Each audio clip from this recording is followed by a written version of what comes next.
Depuis l'ère industrielle, on constate qu'il y a une hausse de la température au niveau planétaire. On suppose que le concept de réchauffement climatique se produit depuis 100 à 150 ans sur Terre. Ainsi, on estime que depuis l'ère pré-industrielle, la température moyenne de la planète s'est élevée d'environ 1 degré Celsius. Ce n'est qu'en 1992, avec plus de 1700 signatures, que l'Union of Concerned Scientists annonce que l'activité humaine engendrerait des conséquences irréversibles sur notre écosystème. Environ 25 ans plus tard, en novembre 2017, 15 000 scientifiques lancent un deuxième avertissement à l'humanité. Si des mesures drastiques ne sont pas prises, c'est notre avenir qui est en péril. En effet, comme le publie le gouvernement d'experts intergouvernemental sur l'évolution du climat, une augmentation de la température de 2 degrés par rapport à la révolution industrielle pourrait avoir des effets néfastes et irrémédiables sur la planète. Afin de réduire les impacts de l'homme sur la nature, ce groupe de scientifiques propose de garder la température planétaire en dessous de 1 degré Celsius, augmentation que l'on estime atteindre entre 2030 et 2052. Pour éviter la catastrophe et atteindre cet objectif, ce groupe d'experts propose de réduire de 45% les émissions de gaz à effet de serre par rapport à 2010 d'ici 2030 et de 100% d'ici 2050. À titre d'exemple, si la température de la Terre atteignait le plus de degrés, l'Arctique connaîtrait un été sans banquise tous les 4 ans. Les coraux disparaîtraient complètement et le territoire de 280 millions de personnes serait submergé. La liste continue de s'allonger.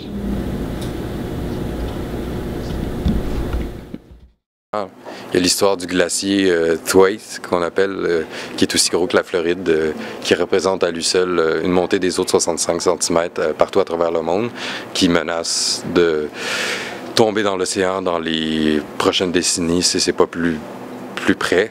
C'est sûr que la disparition des insectes, qui signifie un énorme déséquilibre de tout écosystème à travers le monde. Comme le dit la coprésidente d'un des groupes de travail du GIEC, Deborah Robert, les prochaines années sont parmi les plus importantes de notre histoire. Depuis ce cri d'alarme, plusieurs mouvements citoyens ont pris forme. On se rend compte que non. Il va falloir un front commun de la société civile pour réussir à vaincre le défi qui est devant nous. Un défi de taille, peut-être le plus gros défi que l'humanité n'a jamais fait face à. Donc oui, déjà, il y a des liens qui se sont formés avec des regroupements comme La Planète s'invite au Parlement, comme le Pacte pour la transition de Dominique Champagne, La Planète s'invite à l'école de Dominique Vézina. Pour en nommer d'autres, Greenpeace, Équiterre, Environnement Jeunesse, name it, ils sont là.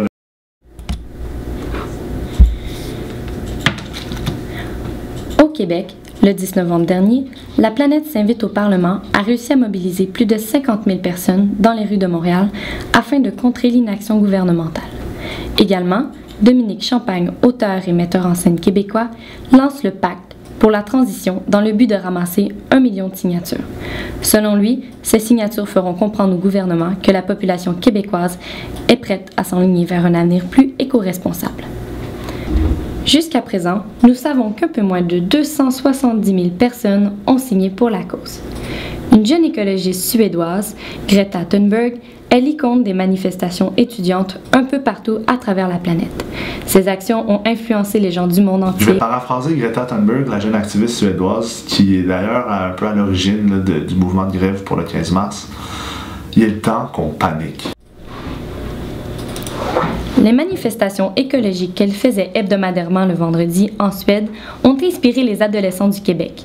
Le vendredi 15 février dernier, en manifestant dans les rues de Montréal, quelques centaines d'adolescents du secondaire ont décidé de participer à l'appel de Greta Thunberg, Fridays for Future.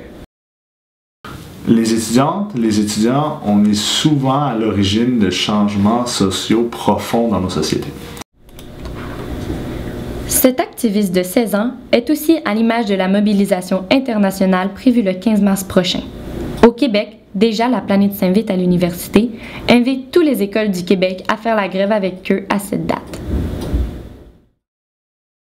On n'a absolument aucune raison de ne pas agir, parce qu'on n'a absolument rien à perdre d'agir, parce que justement on a absolument tout à perdre de ne pas agir.